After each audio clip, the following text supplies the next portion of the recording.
One reason fewer people are filing for unemployment these days is because it has gotten harder and harder to file for unemployment these days. It's actually difficult. It's just like other state agencies. It's very hard to get through.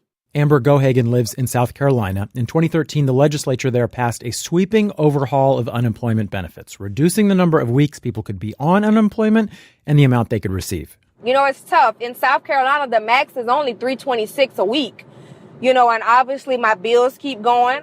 Gohagan hasn't actually even started to receive any benefits yet. She's locked in a battle with the state over whether she qualifies in the first place. States have been doing things to make it harder to get benefits in the first place, and they've been doing things to make it harder to keep benefits once you have them. Michelle Evermore is a senior researcher at the National Employment Law Project. She says this trend started after the recession, when some unemployment insurance funds were run down.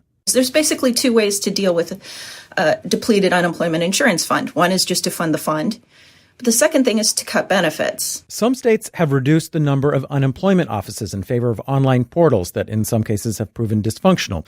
9 states have reduced the length of time people can receive benefits to less than the standard 26 weeks. Some, like North Carolina, went as low as just 12 weeks. South Carolina went to 20. We were very happy with the change in the length of time. Ben Homeyer directs NFIB South Carolina, which represents small businesses that pay taxes to support the Unemployment Insurance Fund. The NFIB lobbied to limit unemployment insurance in that state, and Homeyer says those taxes have come down as a result. You could be on unemployment for years. And, in a lot of cases, we were concerned that there was less incentive to come off of unemployment. How many weeks unemployment is enough is debatable. Data show that in today's economy, people are unemployed for longer than in decades past. Jesse Rothstein is a professor of public policy and economics at UC Berkeley.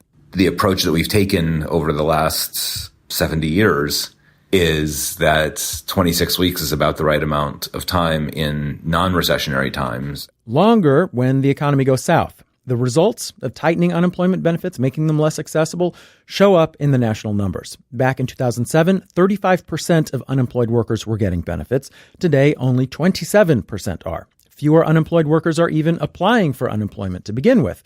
These changes mean that those looking often don't get as much help as they used to. Sue Berkowitz directs the South Carolina Appleseed Legal Justice Center. I've talked with people who will call and say, I was turned down, I don't have any savings, I'm going to lose my home.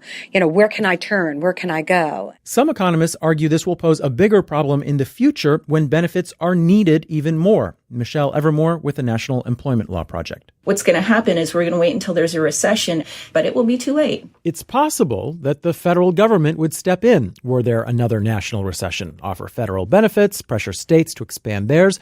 Vincent Reinhart is chief economist at Mellon. I don't particularly worry right now that states are cutting back asymmetrically because when the time comes, they'll get the nudge to put them back in place. Then again, will they?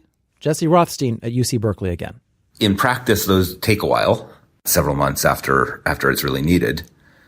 And that was in times when the federal government was better able to pass legislation than it is right now. Cutting back unemployment benefits in a strong economy has saved some states money.